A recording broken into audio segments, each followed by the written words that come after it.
नमस्कार, मैं हूं आपके साथ दीपक भदौरिया और आप देख रहे हैं बिग डिबेट। मध्य प्रदेश में जिस तरह से चुनाव नजदीक है वैसे वैसे सियासत तेज होती जा रही है। चित्रकूट में नरेंद्र मोदी का जो दौरा हुआ, हालांकि वो गैर राजनीतिक था, लेकिन अब उस पर ही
संस्कृत केवल परंपराओं की भाषा नहीं है, ये हमारी प्रगति और पहचान की भाषा भी है।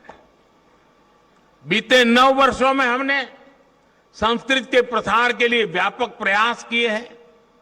आधुनिक संदर्भ में अष्टाध्यायी भाष्य जैसे ग्रंथ इन प्रयासों को सफल बनाने में बड़ी भूमिका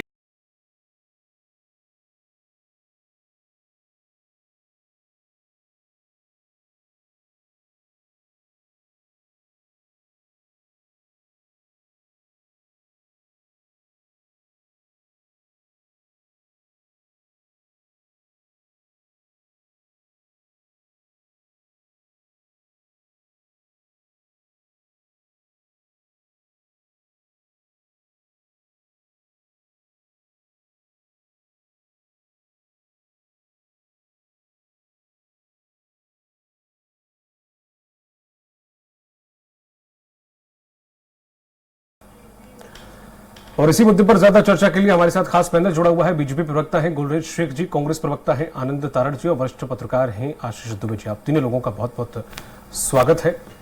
आनंद जी, जिस तरह से प्रधानमंत्री नरेंद्र मोदी जी का जो दौरा रहा चित्रकूट का, हालांकि वो गैर राजनीतिक का प्रोग्राम था, लेकिन फिर भी विपक्ष इसमें कहीं ना कहीं राजनीति ढूंढने की कोशिश कर रहा है, इसकी वजह क्या है? अरे विपक्ष क्या, वो आएगा भाई राजनीतिक बात कर ही देते हैं। अरे भाई वो बात कर रहे हैं 9 साल की। 9 साल की बात का सब जो हुआ है आज, क्या 9 साल में ही सब हो गए हैं? इसके पहले भारत था ही नहीं। अरे भारत तो सदियों से था, सदियों से है और रहेगा। बात 9 साल की क्यों करते हैं बार बार? अरे भाई आपके टाइम में तो जो आपने वायदे जनता से किए थे वो पूरे नहीं किए। हम तो मध्य प्रदेश जब आएंगे उनसे पूछेंगे कि कहाँ है 2 करोड़ नौजवानों को नौकरी, कहाँ है 15 लाख रुपए, कहाँ है काला धन, कहाँ है डीजल पेट्रोल के रेट कम करना, कहाँ है गैस सिलेंडर के रेट कम करने की बात, कहाँ है वो चौराहा जिसपे 50 दिन के बाद आपको आना चाहिए था? हम तो बार बार पूछेंगे क्योंकि जनता जल्दी भूल जाती है, तो हम तो हमेशा जनता को याद दिलाते हैं। आपके चैनल पे भी कई बार बोला होगा मैंने ये बात। तो निश्चित रूप से अब जो बातें कर रहे हैं अच्छी बात है, वो आए, धार्मिक स्थल पे आए, सब कुछ आए, मध्य प्रदेश आ रहे हैं बार बार, अच्छी बात है। लेकिन एक देश के प्रधानमंत्री, शायद आजाद भारत के बाद शायद पहले प्रधानमंत्री और आखिरी प्रधानमंत्री होंगे आदरणीय नरेंद्र मोदी जी, जो बार बार मध्य प्रदेश के दौरे पे आते हैं। तो मध्य प्रदेश के दौरे से तकलीफ कांग्रेस को क्यों इतना? ये कांग्रेस को कहीं तकलीफ नहीं है। हाँ। मगर जो एक प्रदेश की, देखिए प्रधानमंत्री पूरे देश का है, हमारा भी है, आपका भी है, भाजपा वालों का भी और दूसरे लोगों का भी है। प्रधानमंत्री पद की बात हो रही, नरेंद्र मोदी की बात नहीं हो रही। प्रधानमंत्री पूरे देश का एक नागरिक का प्रधानमंत्री है, हमारा भी प्रधानमंत्री। तो प्रधानमंत्री बहुत सोच समझ के आते हैं, किसी भी देश में कहीं भी जाते हैं, किसी प्रदेश में जाते हैं, कहीं भी जाते हैं और सोच समझ के आते हैं। तो निश्चित रूप से इसलिए ये सब बातें आ रही हैं। कोई तकलीफ किसी बात की नहीं। नरेंद्र मोदी के नाम पर आते, प्रधानमंत्री नहीं होते तो कई बार आए होंगे। वो जब प्रभारी रहे मध्य प्रदेश में दिग्विजय सिंह जी के टाइम पे भाजपा के, तब कौन पूछ रहा था इस मामले में कि कितनी बार आए कितनी बार नहीं आए?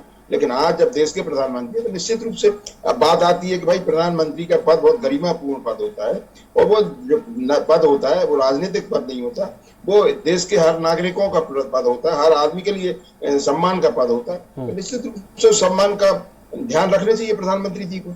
ठीक है गुलरेज जी, जिस तरह से प्रधानमंत्री मोदी का हालांकि गैर राजनीतिक था, इससे पहले भी ग्वालियर में उनका था, वो भी सिंधिया स्कूल, लेकिन अभी सवाल ये उठ रहा है, विपक्ष इसमें कई मुद्दे कई एंगल लेके चल रहा है, चाहे वो राम भद्राचार्य को लेकर हो, क्योंकि उनके स्टेटमेंट भी हाल ही में कुछ इस तरह से रहे, फिर उसने उस तरह को, क्या इस तरह से जो एंगल देख रही है कांग्रेस, क्या ऐसा देखना चाहिए कि महज गैर राजनीतिक वो आए और आके अपना जो भी कार्यक्रम था उसमें होकर शामिल चले गए, कोई इसका राजनीति से लेना देना कहीं से कहीं तक नहीं था? देखिए, कांग्रेस तो स्वतंत्र है सब कुछ सोचने के लिए, लेकिन आवाम क्या सोचती है वो महत्वपूर्ण है। इस प्रदेश के बुद्धिजीवी क्या सोचते हैं वो महत्वपूर्ण है। आज की यदि दौरे की बात करें तो पूर्णतः धार्मिक दौरा था, वो पूर्णतः सामाजिक दौरा था। वे अस्पताल के काम के लिए आए थे, वो धार्मिक स्थलों पर आए थे, वे धर्मगुरु से मिलने आए थे। लेकिन आप ये देखिए ना कि कांग्रेस को कितनी तकलीफ होती है, कितनी पीड़ा होती है जब नरेंद्र मोदी जी मध्य प्रदेश की धरा पर आते हैं। ये चाहे कहते रहे कि हमको प्रधानमंत्री के आने से कुछ नहीं और ये सब चीजें, लेकिन एक मोदी फैक्टर का जो डर है ना वो इनके मनों में बैठ गया है। वो उसके कारण है, देखिए व्यापक कारण है उसके पीछे। मध्य प्रदेश को मोदी जी ने चार जो निवेश कॉरिडोर होते हैं राज्य में वो बनवाने का काम दिया। आज की तारीख में आप बात करें तो भोपाल इंदौर, भोपाल बीना, जबलपुर कटनी, सतना सिंगरौली और मुरैना ग्वालियर शिवपुरी गुना का जो कॉरिडोर है उसका निर्माण का कार्य चल रहा है। यदि आप रेलवे कनेक्टिविटी की बात करें तो भोपाल संभाग मोदी राज में जिस प्रकार से उन्नति प्राप्त किया है वो सब जानते हैं। भोपाल से सिंगरौली तक का विंध्य एक्सप्रेस का जो हाईवे है वो 660 किलोमीटर का आकार ले रहा है। और आप देखें तो ये जो एक्सप्रेसवे है ना वो राज्य के 6 जिले भोपाल, दमोह, कटनी, रीवा, सीधी, सिंगरौली को जोड़ता है। 600 किलोमीटर से अधिक की 23 सड़कों का जो परियोजनाएं हैं उसका उपहार मध्य प्रदेश को किसने दिया है? वो मोदी जी ने दिया है। प्रदेश को 1814 करोड़ रुपए का केंद्रीय रोड फंड जो मिला है वो मोदी जी ने दिलवाया है। यदि Bhopal smart city development corporation limited की बात करें तो ई बाइक परियोजना पहले चरण में काम कर रही है, अभी तक 75 ई बाइक उपलब्ध हो चुकी हैं। तो मोदी जी ने जो करके दिखाया है ये इनकी 7 पुश्तें नहीं कर पाई थी, मैं कर नहीं पाएंगी नहीं बोल रहा हूं। हमने जो 7 पुश्तों का इनका राज देखा 1956 में जब मध्य प्रदेश में पहले मुख्यमंत्री बने थे इनके, उससे लेके इनके आज तक के, मुझे लगता है हमेशा के लिए आखिरी मुख्यमंत्री कमलनाथ तक देख लिया, इन सबने मिलकर वो नहीं कर पाए जो मोदी जी और शिवराज जी की जोड़ी ने कर दिया। इसलिए डर लगता है, इसलिए पेट में तकलीफ होती है, इसलिए इनको कुफ्त होती है कि मोदी जी क्यों आ रहे हैं। लेकिन मोदी जी आएंगे क्योंकि मोदी जी के मन में मध्य प्रदेश है और मध्य प्रदेश के मन में मोदी जी है। ठीक, जनता के मन में क्या है वो बाद में पता चलेगा। हालांकि आशीष जी, जिस तरह से दोनों लोगों की आपने बात सुनी, एक कह रहे कि मोदी के मन में एमपी और एमपी के मन में मोदी जी हैं और योजनाएं उन्होंने तमाम सारी गिनाई, और वहीं पर जो कांग्रेस प्रवक्ता उनका ये कहना है कि एज अ प्रधानमंत्री को किसी राज्य में इतना ज्यादा आना वो थोड़ा सा उन्हें खटक रहा है, वो समझ में नहीं आ रहा कि एज अ नरेंद्र मोदी छोड़िए, एज अ प्रधानमंत्री वो जिस पद पे हैं उसकी गरिमा का ख्याल रखिए। एज अ वरिष्ठ पत्रकार आप इस पूरे दौरे को लेकर कैसे देखते हो और ये दोनों लोगों की जो बात है वो कहाँ किसकी कहाँ सही बैठती है? देखिए, एक बात इसमें यह है कि कोई भी व्यक्ति किसी भी पद पर हो लेकिन वो किसी दल का नेता भी होता है, जाहिर है। तो इसलिए अगर वो दौरे करते हैं, अगर वो सरकारी दौरा है या गैर सरकारी दौरा है, सार्वजनिक कार्यक्रम है, राजनीतिक कार्यक्रम, जो भी हो, उसमें दोनों तरह के प्रभाव किसी भी व्यक्ति के होते हैं। यदि वो प्रधानमंत्री हैं तो, केंद्रीय मंत्री हैं तो, या जो भी व्यक्ति है, वो इसके दोहरा इम्पैक्ट उस दौरे का होता है। तो निश्चित तौर पर यदि प्रधानमंत्री मध्य प्रदेश के दौरे कर रहे हैं तो उसके कई सारे आशय, निहितार्थ और उसके लक्ष्य होते हैं। तो आज जो उनका लक्ष्य था, या जो ग्वालियर में वो आए थे कार्यक्रम में, लगभग निजी कार्यक्रम था, वो एक संस्था का कार्यक्रम था, फिर आज भी एक कार्यक्रम हुआ, तो वो आए जरूर हैं, लेकिन उनके साथ प्रधानमंत्री के साथ साथ वो एक दल का नेता भी साथ चलता है।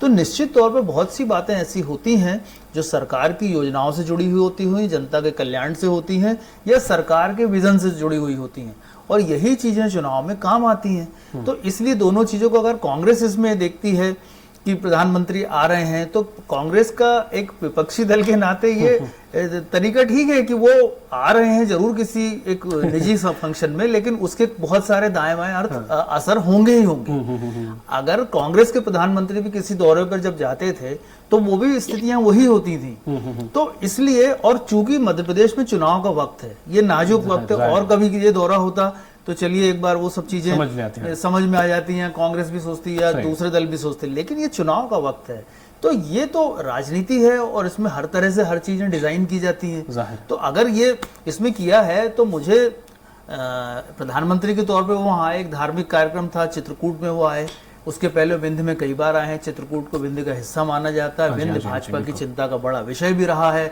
और अब कुछ टिकट की वजह से कांग्रेस की भी चिंता का विषय वो हो गया है। तो ये जो चीजें हैं, बहुत सारी चीजें साधी जाती हैं। तो मुझे लगता है कि अब ये राजनीति में या ये चुनाव के वक्त में ये सारी चीजें चलती हैं। उत्तर प्रदेश में चुनाव हुए थे, प्रधानमंत्री ने बहुत दौरे किए थे, तो अब हर चीज पर देखिए सवाल तो उठेंगे, लेकिन उनका भाजपा या जो दल है या वो बहुत तरीके से हर चीजों को डिजाइन कर लेता है। पर आशीष जी, ऐसा भी तो लगता है कि जब भी कोई बड़ा प्रधानमंत्री, जब उनका जाना ही काफी होता, कहीं पे भी आना ही काफी होता, सीटों पर असर डालता है, तो उनकी जो पीआर टीमें होती है या फिर वो जो संगठन होता है, वो कहीं ना कहीं इस प्रोग्राम को उस तरह से डिजाइन करता जरूर होगा कहीं ना कहीं। क्यों नहीं करता है, बिल्कुल। प्रधानमंत्री या किसी भी मंत्री के, किसी भी ऐसे बड़े पोस्ट पर रहने वाले व्यक्ति के जब दौरे होते हैं तो उसमें राजनीतिक दल की सक्रियता होती ही है, वो साथ साथ एक बैकअप या उनको उससे मिलता है। तो चुनाव के वक्त में प्रधानमंत्री का आना ही कांग्रेस बीजेपी के लिए एक थोड़ा सा मोरल बूस्ट करने जैसी स्थितियां हैं, तो ये होगा। और अभी मुझे लगता है राजनीतिक सभाएं भी प्रधानमंत्री अभी आने वाले समय में लेंगे। बेहतर ये है, कांग्रेस जो कह रही है वो उससे मुझे ठीक है, एक दल के नाते वो ठीक कह रही है, जो आपत्ति उठा रही ठीक कह रही है, लेकिन कांग्रेस को इसका काउंटर तैयार करना होगा। देखिए चुनाव में 15-17 दिन का ही वक्त है, नॉमिनेशन खत्म हो जाएंगे 2-3 दिन बाद, उसके बाद 15-17 दिन का वक्त है। भाजपा के सारे नेता मैदान में काम कर रहे हैं, रोज सभाएं हो रही है भाजपा की, 15-17 नेता रोज घूम रहे हैं, पूरे प्रदेश के हर हिस्से में सभा हो रही है, दौरे हो रहे हैं, प्रधानमंत्री आ रहे हैं, अमित शाह को भी आना है। कांग्रेस की तरफ से अभी उतनी तैयारी से वो दौरे चुनाव के वक्त में नहीं हो रहे हैं। सिर्फ कमलनाथ ने आज बैतूल में एक सभा ली, फिर वापस छिंदवाड़ा गए हैं। तो अभी कांग्रेस के सारे नेता उतरे नहीं है मैदान में। कल जरूर प्रियंका गांधी आ रही हैं, लेकिन प्रदेश स्तर पर तो कांग्रेस को ये चीजें करनी होंगी। वो जो खाली स्थान छूट रहा है, वो हो सकता है 30 तारीख के बाद, जैसा कांग्रेस का कहना है कि हम आक्रामक रणनीति पे काम करेंगे, प्रचार करेंगे, लेकिन अभी जो 4-5 दिन में जो फायदा पॉलिटिकल माइलेज लेने की कोशिश तमाम तरह के दौरे से भाजपा कर ऐसे समय में तो कांग्रेस को सोचना चाहिए। बिल्कुल।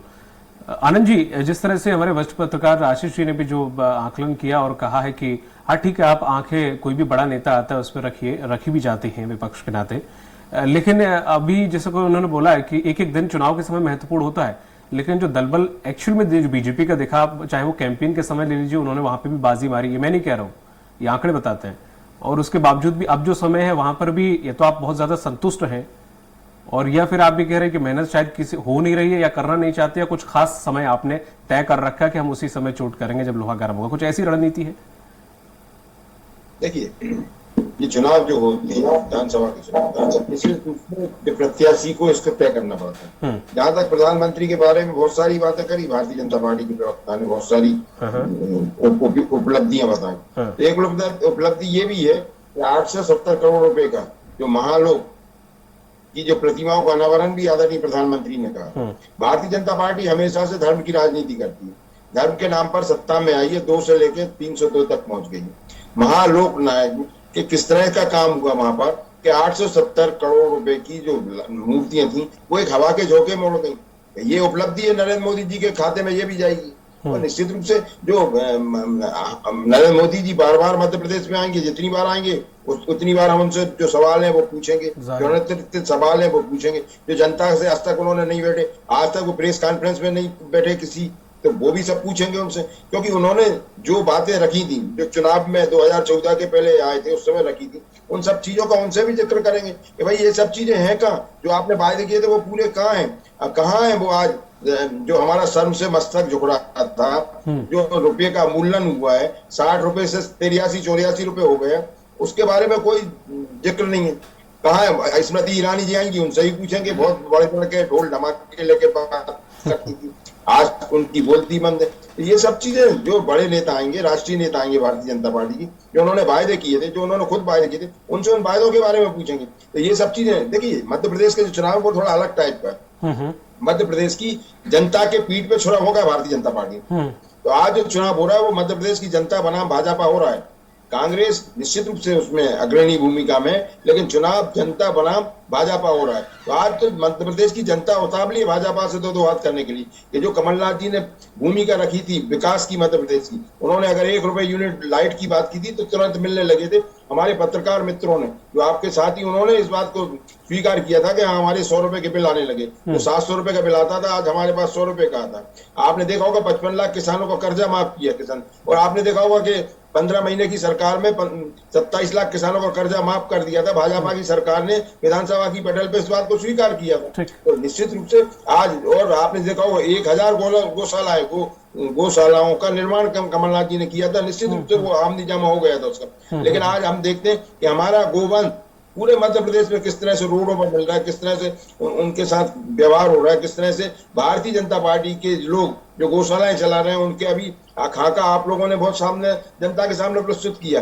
तो जो लोग धर्म की बात करते हैं, जो गोवंश की बात करते हैं, जो धार्मिकता की बातें करते हैं, जो छद्म हिंदुत्व की बात करते हैं, वो सब चीजें तो सामने आएंगी ना इस चुनाव में। निश्चित रूप से जो बड़े नेता आते हैं उनका प्रभाव अपना पड़ता है। लेकिन आज अगर नरेंद्र मोदी जी आएंगे, अमित शाह आएंगे, तो उनसे तो हम ये पूछेंगे, क्योंकि अमित शाह जी ने तो ये बोल दिया था कि साहब ये तो चुनावी सुकूक है, तो आप इनकी बातों पे विश्वास मध्य प्रदेश की जनता कैसे करेगी, देश की जनता कैसे करेगी इन बातों पे? जो आपने वायदे किए थे उनको कैसे पूरा करेंगे आप तो चुनाव के बाद बोल दोगे कि जी हमारे सुकूक है। निश्चित रूप से अब ये समय आ गया है, अब जो चुनाव आ रहे हैं उसमें इन सब चीजों को बारीकी से जनता भी पूछ परख करेगी और हम लोग भी पूछेंगे इस बारे में। ठीक है, गुलरेज शेख जी, आप पहले आप अपना जवाब रखिए, जो आप कहना चाह रहे थे, काफी देर से आप उंगली खड़ी कर रहे थे, उसके बाद मैं आपसे सवाल करूँ। देखिए, तो मैं क्या, जनता खड़ी कर रही है इन लोगों के ऊपर, क्योंकि इन लोगों ने जितने तमामों वायदे किए थे सबको इन्होंने तोड़ दिया। और जहां तक भारतीय जनता पार्टी की बात है, हम भरोसा करते हैं अकाउंटेबिलिटी में, और अकाउंटेबिलिटी के लिए हमारे माननीय गृह मंत्री माननीय अमित शाह जी ने भोपाल आकर आप सब पत्रकार साथियों के सामने मध्य प्रदेश सरकार का 20 साल का पूरा के पूरा जो रिकॉर्ड था वो प्रस्तुत किया। किस प्रकार से स्ट्रक्चर बनाया आप। अरे प्रधानमंत्री कब जनता के बीच में आए, जनता प्रधानमंत्री कब पत्रकारों के बीच में आए? अरे आनंद जी, बहुत वरिष्ठ हो आप भाई साहब, आपको बीच में बोलो अच्छा नहीं लगता। तो थोड़ा सा हम आपके बच्चों की उम्र के, हमको बोलने दीजिए। जब आप बोल रहे थे तो हम खामोश थे, थोड़ा सा लिहाज रखे ना। तो आप ये देखिए कि केवल इनके दिग्विजय सिंह जी के कालखंड में कितना रोड था, केवल 50,000 किलोमीटर का जान हुआ करता था, इसको 5.25 लाख किलोमीटर हम लेके गए।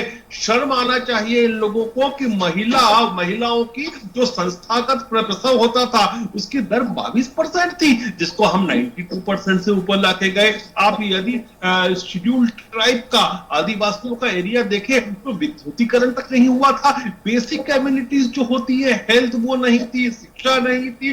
पूरा प्रदेश को एक तरह से बीमारू राज्य बना रखा था, वो वास्तव में बना रखा था। क्योंकि जब मैं पढ़ता था 1999 में, भाई साहब मैंने 12वीं क्लास पास की, उस समय बंटा ढार दिग्विजय सिंह जी का कालखंड हुआ करता था। जब मैं बोर्ड की एग्जाम दे रहा था, इंदौर जैसे महानगर में 9-9 घंटे लाइट नहीं रहती थी। स्थिति यह थी कि पूरा प्रदेश मोमबत्ती में था, वो मिस्टर बंटा ढाल लाल बत्ती में था। तो ये आपने मध्य प्रदेश को गिफ्ट दिया था। यदि हम 6 लेन हाईवे की बात करें तो शर्म आ जाएगी सुनकर, 92 किलोमीटर का था, जो आज 5,500 किलोमीटर का है।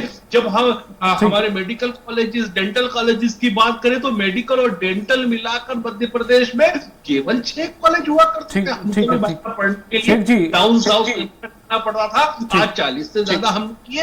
ये हमने किया है, ये रिपोर्ट कार्ड है। तो जनता, मैंने उंगली नहीं उठाई, जनता इन पर उंगली उठा रही है। ठीक है शेख जी, जिस तरह से हमेशा देखिए, ये जनता की उंगली है ना, ये कमल पर ऐसे दबेगी कि अगली बार ये लोग मुंह दिखाने के काबिल नहीं रहेंगे। ठीक है, जगत गुरु राम भद्राचार्य जी से जो उनकी मुलाकात तय थी, उसके बाद जो मुलाकात हुई वो औपचारिक मुलाकात हो सकती है, किसी से भी होगी, लेकिन चूंकि उन्होंने जो पीछे जो बयान दिए वो सीधे बीजेपी के सपोर्ट में करते हैं, और उन्होंने इस चुनाव को धर्म युद्ध का नाम दिया है। और अधर्मी किसे कहा है, धर्मी किसे कहा, वो सब जानते हैं, और सीधे वो बीजेपी का साइड ले रहे हैं। तो ऐसे में क्या ये इनकी जो वार्तालाप है, जैसे कि एंगल निकाला जा रहा है, विषय विशेषज्ञ भी कह रहे हैं कि कहीं ना कहीं ये जो जगत गुरु जी से मुलाकात है वो कहीं ना कहीं असर दिखाएगी और उसका कुछ ना कुछ इम्पैक्ट पड़ेगा। उनका एक अच्छा खासा जनाधार है मध्य प्रदेश के अंदर, बल्कि भारत के अंदर भी। मुझसे पूछ रहे हैं आप? जी जी गुलरेज जी, आपसे। देखिए, बिल्कुल धर्म और अधर्म का ही युद्ध है। धर्म किसे कहते हैं? धर्म का मतलब जो होता है ना, वो बड़ा व्यापक होता है कि किस समय क्या सही काम करना है, किस तरह से आपको समाज में कार्य करना है, किस प्रकार से सत्ता चलानी है, उसको धर्म के आधार पर ही चलाना चाहिए। और धर्म हमने देखा मध्य प्रदेश में कि जब पूरे दुनिया में कोरोना से लड़ने के लिए तैयारियां हो रही थी, तो जो कमलनाथ जी थे वो जैकलीन फर्नांडिस की कमर पे हाथ रख के फोटो खिंचा रहे थे और आईफा के लिए करोड़ों रुपए खर्च कर रहे थे। ये अधर्म नहीं था तो और क्या था? आप बताइए कि बहन बेटियों के जो शादी के लड्डू खा जाएं उसको अधर्म नहीं बोलेंगे तो क्या कहेंगे? लोगों की जो बूढ़े माँ बाप की जो तीर्थ दर्शन की यात्राएं होती थी उसको बंद करवाना, ये धर्म था क्या अधर्म था? युवाओं के लिए विजन ये प्रस्तुत करना कि गाय ढो चलाने की ट्रेनिंग देंगे, बैंड बाजा बनाने की ट्रेनिंग देंगे, ये धर्म था क्या अधर्म था? तो ये युद्ध है। और मैं कहता हूं बार बार, धर्म वर्सेस अधर्म, धर्म बनाम अधर्म का ये युद्ध है और इसमें धर्म ही जीतेगा। ठीक है आशीष जी, जिस तरह से एक इस एंगल को आप देखते हैं कि सिर्फ औपचारिकता है, क्योंकि जगत गुरु रामभद्राचार्य जी ने जो हाल ही में स्टैंड लिया है वो हर एक अपनी बाइट में, हर एक स्टेटमेंट में सीधा टारगेट करते हैं कांग्रेस को, और बड़ा आक्रामक भी है। जब सुबह इंडिया वाला विवाद हुआ है वो कांग्रेस को लेकर, तो ऐसे में उनकी मुलाकात और बड़ी जो तारीफें हुई हैं, जो कसीदे गढ़े गए, वो कहीं ना कहीं तो लाभ देंगे, मुझे ऐसा लगता है, जो जानकार ऐसा मानते हैं। निश्चित तौर पर वो लाभ भी देंगे और दे सकते हैं, और निश्चित तौर पर वो उसके सियासी मायने भी होते हैं और हो सकते हैं।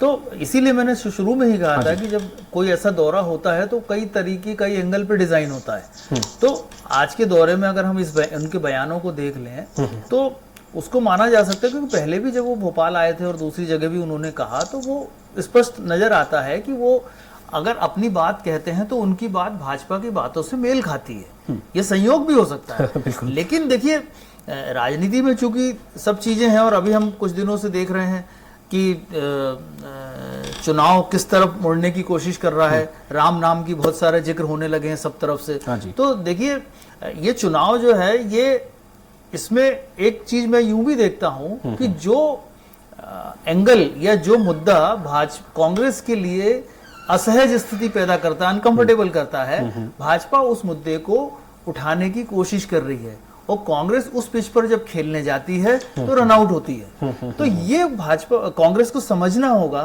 कि वो मूल मुद्दे पे बात करे, जो उसका फोकस है, जो उसका एजेंडा है, अगर वो उस पर बात करती है। देखिए, कर्नाटक में भी ये मामला जब चुनाव हुआ तो आखिरी वक्त पे कई सारे टर्निंग पॉइंट उस पे आए थे, लेकिन उसमें एक समझदारी वहां पर ये दिखी थी कि जब चुनाव लड़ रहे थे तो कांग्रेस अपने मूल मुद्दों पर टिकी रही।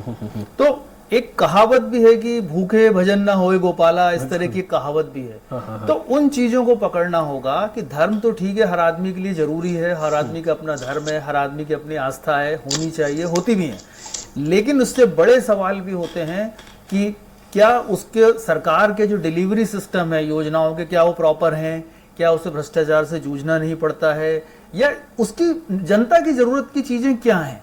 तो इस मुद्दे को राजनीतिक जो भी दल है उसको पकड़ना होगा। खासतौर पर मध्य प्रदेश में चूंकि विपक्ष में कांग्रेस है और उसने कुछ गारंटी और कुछ योजनाओं की बात की है जो जनता को अट्रैक्ट करती है, और हालांकि भाजपा ने भी काउंटर किया, उस तरह की योजनाओं को दिया है और डिलीवर भी कर दिया है बहुत सारी जगहों पे।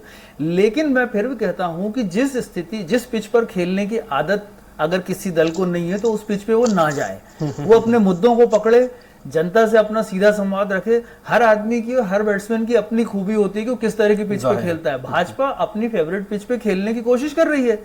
कांग्रेस को सोचना होगा, राजनीति में ये सब चीजें चूंकि जायज होती हैं। अब ये आप अगर किसी पिच पे खेलने जाओ और अगर मुश्किल में फंसो तो ये तो खिलाड़ी की समझ पे बात आती है। तो ये होगा, भाजपा बहुत बखूबी ये काम कर रही है और उसके पास एक बड़ी मशीनरी है, एक सिस्टम है, सरकार है, अपर हैंड है। तो ये सब चीजें जो है राजनीति से मैं नहीं मानता कि जुड़ी हुई नहीं है। बिल्कुल। चलिए, इस चर्चा में शामिल होने के लिए गुलरेज जी आपका, आनंद जी आपका और आशीष जी आपका, तीनों लोगों का बहुत बहुत शुक्रिया।